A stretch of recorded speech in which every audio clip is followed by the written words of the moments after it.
Hello, can everyone can see the screen, right? Yes, Yes, sir. sir. Yes, Yeah.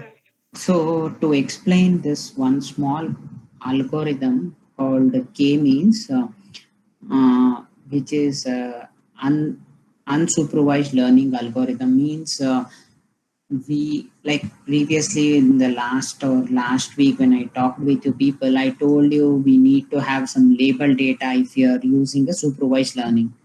So let us take a data where we have unsupervised learning, which is called which is which is the method to group unlabeled data or some random data is called as clustering.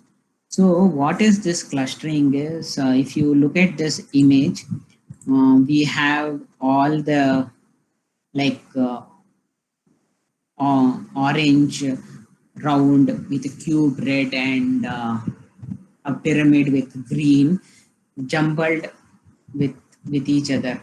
How the clustering has grouped them together such that it is able to identify the similar objects together. So this is another way of doing any classification or any uh, detection or anything, where we use this k-means like clustering method. So before going to the code, let me go a little bit of theory about it. So the organization of unlabeled data into a similar group is called as clustering. So a cluster is collection of data items which are similar between them and dissimilar to the data items in the other cluster. So what happens? This round oranges are becoming one cluster. This pyramid is becoming one more cluster, and these cubes are becoming one more cluster because their features are the same. So historically, this clustering was done in 1950 by John Snow, who was a London physician. At that time, how we had this COVID, the same thing, cholera happened to London, where people used to die because of cholera. And what did this physician did was he started identifying the clusters where there were polluted wells, and then this identification of grouping where the polluted wells made them to explore the problem and give the solution. So the group of similar things. So in 1850s only, this clustering was done by a physician. So how do this clustering happens? So you might have read in your mathematics few of these equations. So the clustering happens mainly with the proximity measure. The proximity measure, in the sense, it will check whether the two elements are similar. If they are similar, they will be near to each other, and if they are dissimilar, they will be far away from each other. Then the criterion is to evaluate how many clusters. We don't know whether we have three clusters or two clusters or four clusters. Example, for this data, you can look, this is perfect three clusters. Same data, we can group like this. This becomes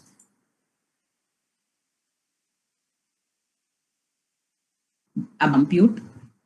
Clustering is known as optimizing the criterion function. So we need to have some criterion function and we need to do the optimization. So how do the dissimilarity measure happens? So by the distance formula, there are two famous distance formula called as Euclidean distance and Manhattan distance. You might have read these equations in your M2 or M3. Do you remember this? The seventh semester students, Yes, sir. and even in your school days, have you remember? Do you remember this? Anyone? Yes, sir.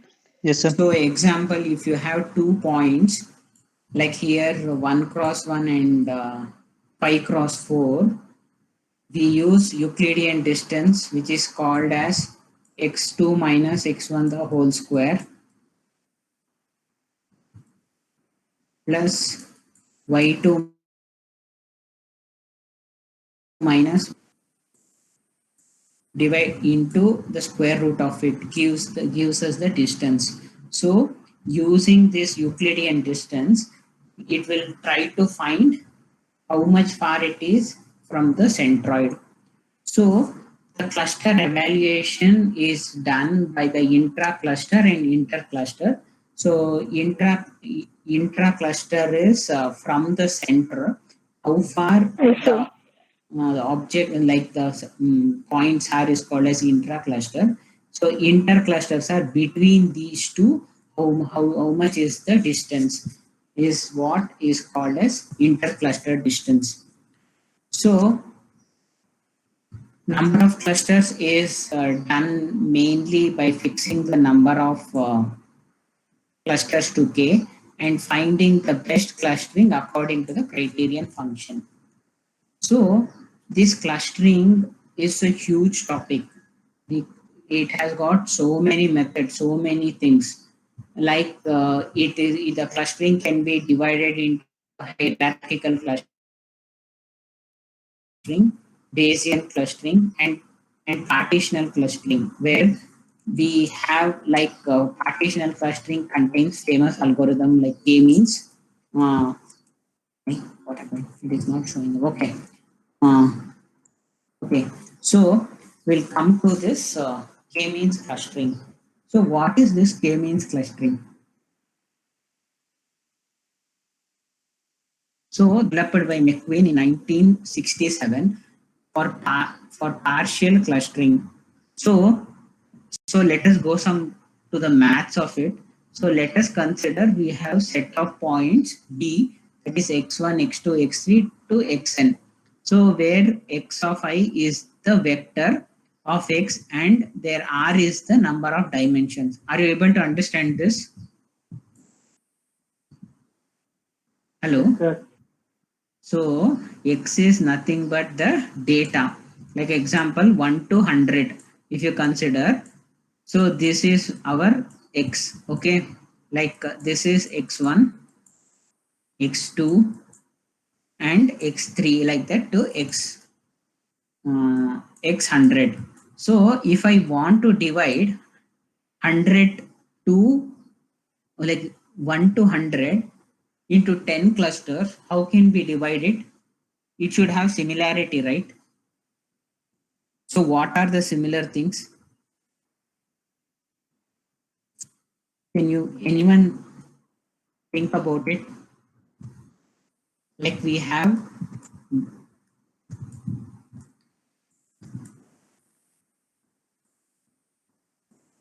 okay, let me consider 5 clusters.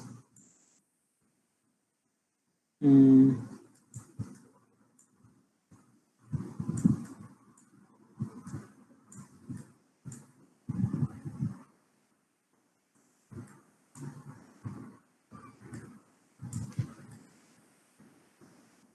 so what are the similarities you can find between these numbers? In between there are numbers. Difference is 10. Okay. No, we have in between these like two, three, four, like these are numbers are there. I can't fill it. Imagine, okay, this is two, this is 12, this is 15 in between. Okay, it is from 0 to 50 numbers are there. What are the similar things? Second digit is similar. Okay, like here, yeah, the second digit is similar. To for everything, second digit is similar. For the first row, it is only the single element, right? Hello. Yes, sir. Yeah. So if I want to group from 1 to 10, how can I group? What will be the center of 1 to 10? 5. 5, right? So 5 is my center. So if I have 5 as a center, I can divide this into two groups. So this is upper and this is lower clusters, right? Hello. Yes, sir. Yes, sir. How can we how can you tell 5 is a center?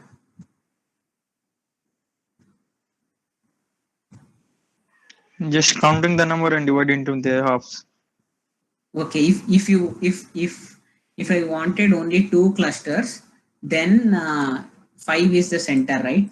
If I want to have three clusters between 1 to 10, Then 3 will be the center. Means will be 2 centers, sir. okay, how it finds? Like let Just us dividing the total number of observation with the number of clusters we want. 1 minute. So we have 1, 2, 3, 4, 5, 6, 7, 8, 9. Okay, we have this. So if I want to have two clusters means you added up everything and found out the centroid. So this became the center, correct, right? 5 became the center for it. Yes, If sir. if if I want to have three clusters, how can we do it? Like three clusters.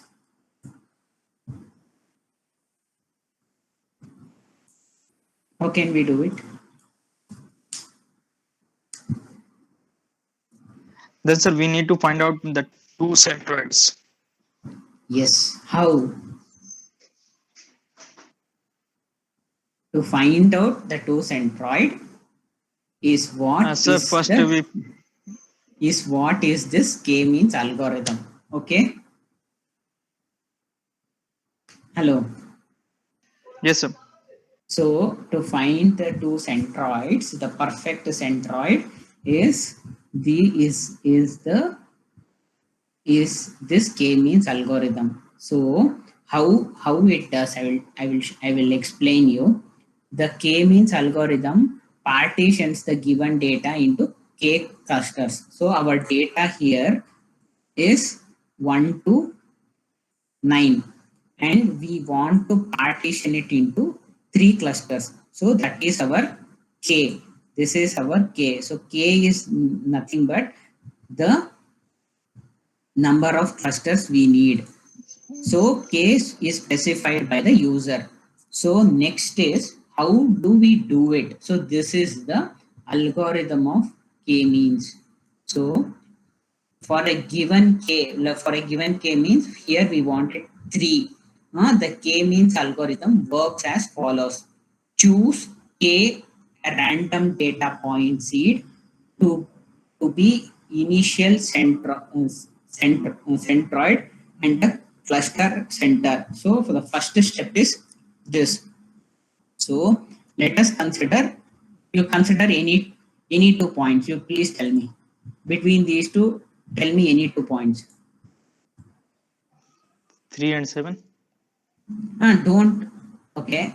You consider, first you have 3 and considered, sorry, where is my, you have considered this as one center and this has another center. Okay, now try to find the distance between these from here to here. What is the distance between 2 and 3? 1. Okay, 1. between 3 and 1? 2. Okay, from 3 to 4? 1. From 3 to 5? Again 2. 3 to 6? 3. Then 3 to 7? 4. Okay, then this to this? 5. 5. So from here to here? 6. 6. So what has happened? for 3, if you consider this 5, 6, 7, 8, 9. So what happened? So we needed to take three clusters, right? One more point we should have taken. So let us consider one more cluster might be 6, okay, or 9 or something. Okay, we'll consider like this 9. No, 9 don't want, it is last. So let us consider 6 has one more point. So so for this, what is a minimal distance here? So minimum distance is these these are the minimal distance which are very minimal. So the next farthest is these, and so initially then what is the minimal distance between 5 and 6? Now so what is like 5 to 6 is 1. Then this is 6 to 7 is again 1. Then 6 to 8 is 1. Sorry, 2. 2. Then 6 to 9 is 3. Correct, right? 3. Yes, sir. So like this again, it will try to find for each element the how much far is the center value. So what happens initially, we need to choose randomly. We have chosen 3, 9 and 7 as the center. Do you think these are the perfect centers?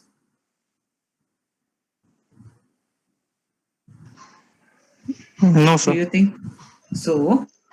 Step what does k-means does is assign each point to the closest centroid. Okay, so now what we have done, we will assign to the closest centroid the values. So 1 minute. So it became clumsy here. I need to see any other. So the closest is these are the closest for this. These are the closest for this. These are the closest. Okay, the nearest far was, okay, you can consider 9 for this and this for this. Do you think this is a perfect? No, right? Hello, are you able to understand? Hello, Yes, sir. are you able to understand? Yes, sir. So the next is again we will recompute the centroid using the cluster using the current cluster membership. If the convergent criteria is not met, we repeat 2 and 3. Means what? Now what is happening is it will happen like this. Like initially, randomly initialize the cluster centroid for this. Now, there are numbers like this. Initially, we have taken 3 clusters like this. So no, so then what happens? Determine the cluster members for each by each based on the distance. If you look at for this, these are the cluster members, these are the cluster members, and these are the cluster members. But we don't know whether this is optimal. Again, we iterate it and we move the center closer to the center of the cluster. The centroid is moved to the closer of the center.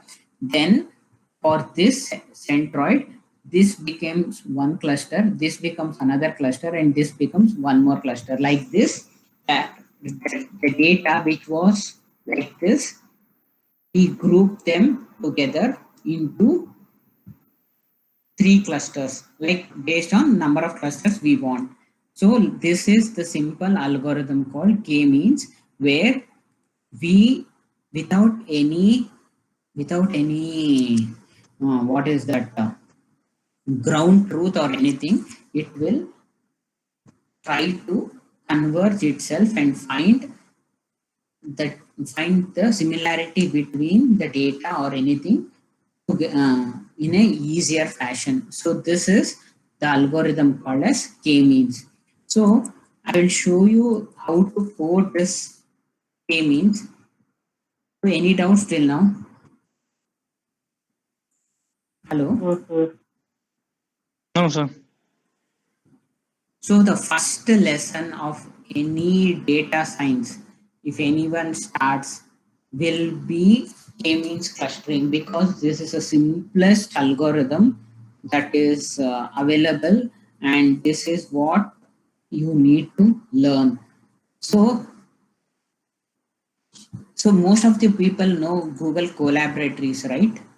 So Google Collaboratories is a free Python programming, what is that, interface that Google has given, where you can use GPU and everything. You can go to change runtime and you can change it to GPU, TPU, or anything that is available. And all the Python packages are installed. Most of the Python packages are installed. If you want to install anything, we need to use pip install command to install anything that is not being installed. So, so let us start with a simple example called Iris dataset. So what is this Iris dataset? So if you look at the famous, this is a famous dataset that is available. So Iris dataset. So this is, if you look at it, it is having a Wikipedia page. So it mainly consists of the three types of petals of plant of a flower called iris. So the three different petals, it is called as setosa, Bedicola, and Virginica. So these, but what is the thing is, all the colors are same, but this petal length width is different. So based on this petal length, width, and all, we need to identify which type of petal it is based on the data given. So the data that the iris data mainly contains is called as sepal length, sepal width, petal length, and petal width. So do you know what is sepal and petal, right? Hello, Yes, sir. Sir, everyone, not what is only one. petal, sir? Petal Yes, sir. Sir. Petal and sepal of a flower.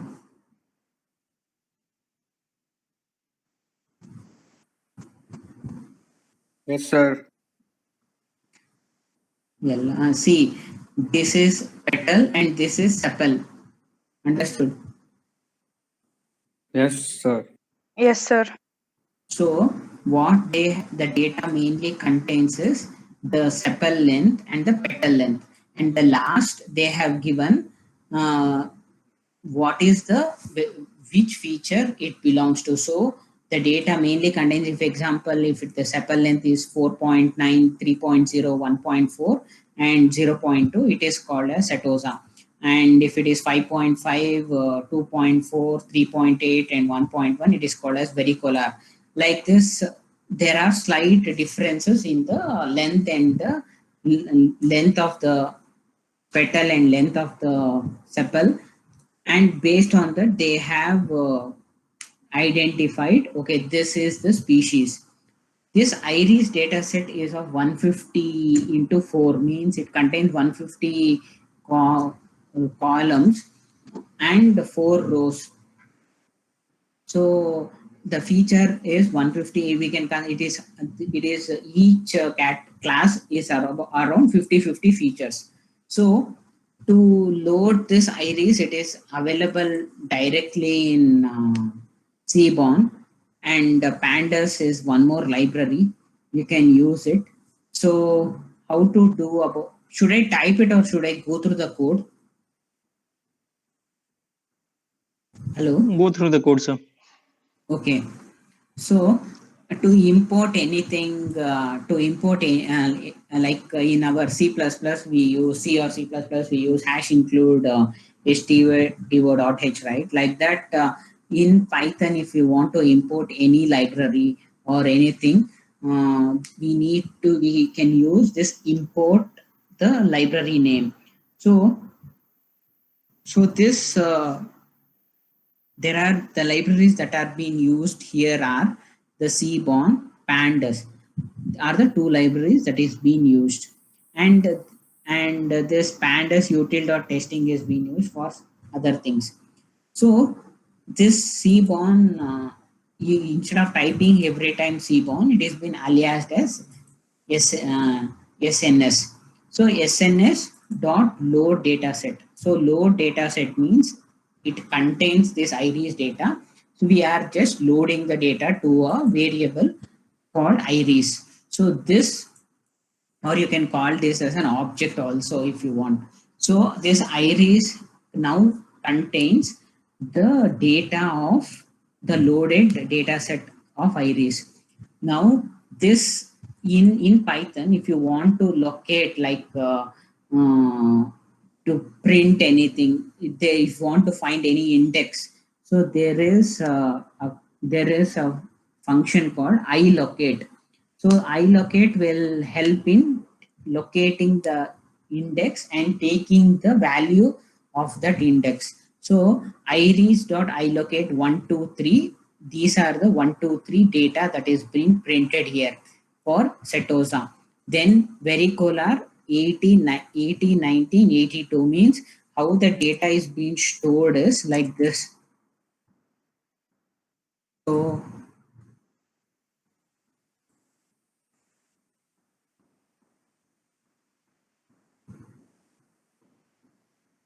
So from 1 to 50, one class, from 50 to 100, one more class, and 100 to 150, one more class. So it contains the sepal length, sepal width, petal length, petal width, and the species means the label. So we are taking just printing the first three values 1, 2, 3, and from 80, 81, 82 of the second species, and from third species some three values from like 140, 141, and 142. So everything whatever we have taken, we are putting that to a tuple, means if anything that is in Python, put it which is in between the flower, between the big brackets, is called as a tuple or a tuple. So this, if we print it by concatenating, this is the output what we get. So in if you want to run anything, you can click on the run button, so it will start the runtime execution of the code. So the next thing is multi-class data visualization. The main thing of the data science is understanding how the data is, rather than simply running the algorithm is just a one line code, but understanding how the data is. To plot any data, there is a library called matplotlib. Matplotlib .pyplot as plt is what the standard import that is being used for matplotlib. Using this, for iris data, we have created a scatter plot. There are different plots available. One of the plot is called a scatter plot. The scatter plot tells how the data distribution is. The data distribution is like this. One class, that is Setosa, is like this. Varicolar and Virginica are little grouped put together. So the data distribution of this data is like this, based on the sepal length, sepal width, petal length, and petal width. This is how the data visualization happens. So whoever are interested in data analysis, the first thing you need to learn is how to visualize the data. So to visualize the data, you can use this matplot.pyplot as the library. You can use it. So the next thing is how to apply k-means algorithm. So k-means algorithm is available in scikit-learn or sklearn, that is called. So they have given the full about the k-means library, or what is it, SDK, how it works. So the main thing is it is called as k-means. We need to, the default it is 8 clusters. Initially it is called as k-means plus plus, and number of it is initiated in 10. Maximum number of iterations to find the best what is that center is 300. So these are the standard things that are available. So what we first import this k-means from sklearn cluster, import k-means. So now the k-means is being called. Now we need to load the data of the iris to the k-means. So to do it, what we need to do is k-means iris dot fit predict. So we can split it as fit and then do predict. Here what is being done is we have fitted it and also do the prediction here itself for the iris data with the sepal length, sepal width, petal length, and petal width. Then whatever is being predicted is being visualized here. So what is the visualization done? 0 initially. This is being clustered as one class. This red blue is being clustered as one more class, and 2 is being green is being clustered as one more class. So you can, this is some outlier and this is some outlier. This is how the prediction is being done by the k-means. So if I run, how good is my prediction? It is just 53%. So it is not so good is what we, but we can increase it by iterating with multiple times. So this is how we program in Python for using machine learning using sklearn, where we call sklearn clustering import k-means, then do k-means iris dot fit predict, or we can do first fit and then do predict of the data that is being given, and then visualize the output, how the clustering has done, and based on the ground truth we can adjust, you can check the score, how good it is based on this species, that is the ground truth versus the predicted output, the iris score. Any doubts? No, sir. So this is how you start programming. So with practice you will get it. I will share this notebook with you people, so that you can start practicing, or if you are interested you can have a look into it. So this is the basic algorithm that you need to know when you are working with data science, because this is, if anyone gives the data, everyone will tell use k-means, because that is the standard that people want to find how the data is. So this is one of the basic algorithm. You can start working, if you start looking at this, you can with this k-means algorithm. Okay. Sir, Any can you iterate and hmm? show how the improvement has gone? So first it was 50. Sir, the score was 53%, no, sir. Okay. Can you iterate and show how it has increased, sir? Yeah, we can do it. because what happens is it randomly takes the centers, right? We don't know what it is.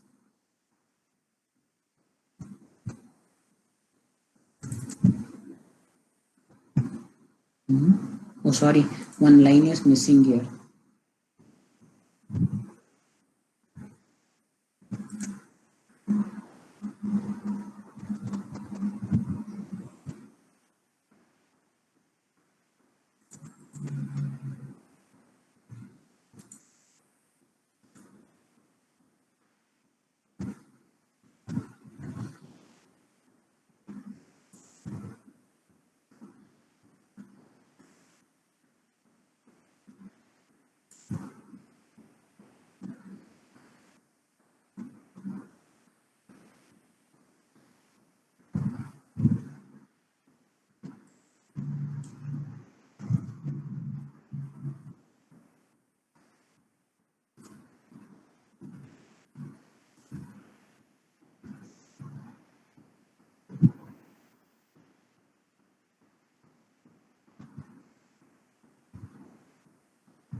Now it became 73. Again, if you run, oh, sorry, 1 minute.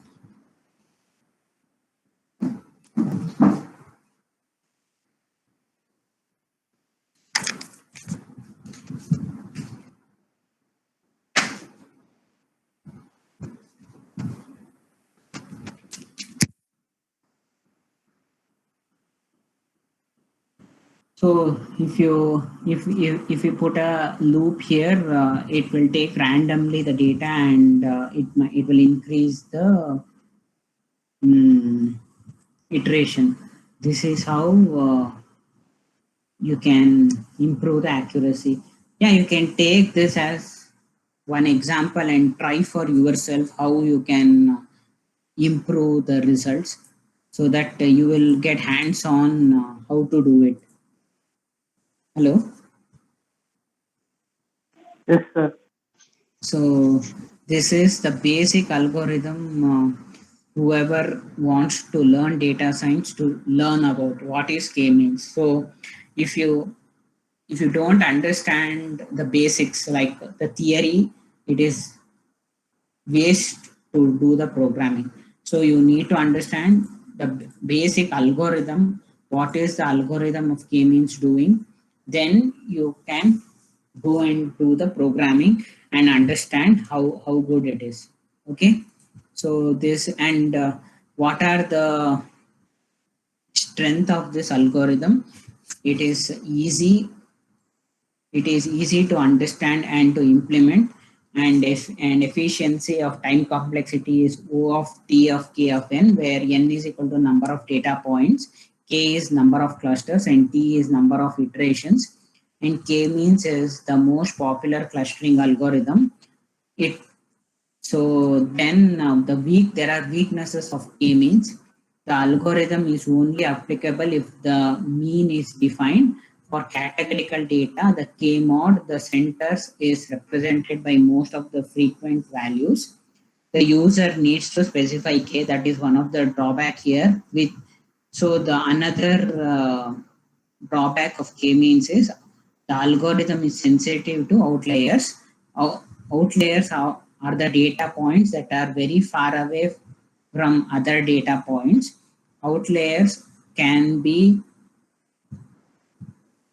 error in the data recording or some special data point with very different values. So example, like we have the data here and we have one outlier. So what happens is the clustering happens for this and one cluster like this. So uh, this is wrong cluster. So we will discard this outlier. So the clusters became perfect now for this data, this and this data, like same data, like the center moved here. So this became one cluster. This center moved here. This became one cluster. So this is an ideal cluster. That is and one more like dealing with outliners, remove some data points which are much further away from the centroid than other data points. To be safer, we may want to monitor these possible outliers over a few iterations and then decide to remove them and perform a random sampling by choosing a small data set of the data and change the selecting an outliers in much smaller. So like this we need to deal with this outlier. So by this, you one of the data pre-processing, that is outliners removal, also is being handled. So this is one another example how sensitive it is. Initially, if it takes two clusters like this, the output at the first iteration, it will show clusters like these. If the center moves like this, okay, in the second iteration, the cluster will be like this. If the center moves towards these points in the next iteration, it the clusters can be formed like this, and in the second iteration it can be formed like this. So it is sensitive to initial seeding, like which number you take in the initial or the initial center, the clusters depend on that. So this is about the k-means. So one iteration, how this happens in an iterative way. So initially the center was here, so this became 2. As this number of steps increased, the center started to move, and the 3 different clusters happened. It, the movement happens only by the formula, that is Euclidean distance. Using the Euclidean distance, the centers are being calculated. It doesn't move with any magic. Okay. Any doubts? No, sir. So, so I think that's it for today's talk.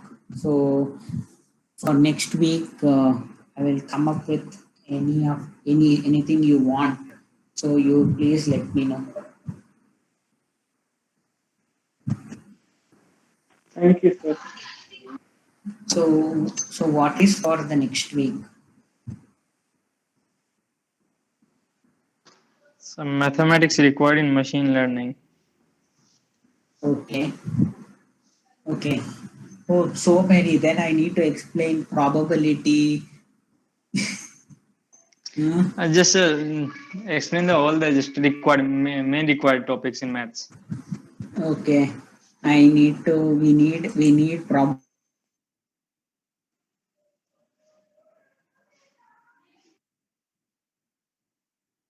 Sir left the bro.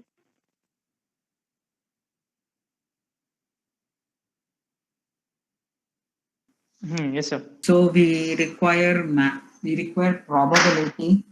We require statistics. We require calculus. So I feel when you go when you are learning algorithms, right? At that point, making you understand will be a better option. Like example, when you are learning linear regression, so there you will learn the root mean square error, all these, and the regression technique, how to fit a line. So that is one method of how you will learn. So next is when it comes to neural network, you will learn calculus. So I feel mathematics is related to the algorithms is important rather than simply telling the maths of of machine learning. Or what can I do is I can take one problem statement and solve it in front of you how to come up with a solution. Is it okay?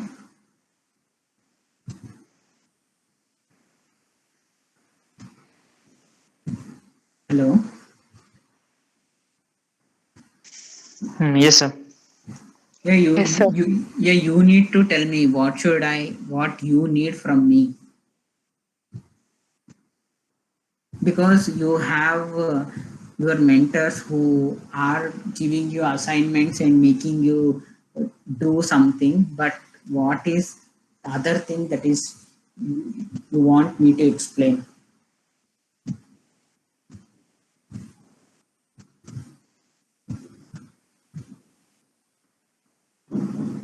Yeah, I will do one thing. I will take one problem statement. I will try to solve the problem statement using the neural network. Is it okay?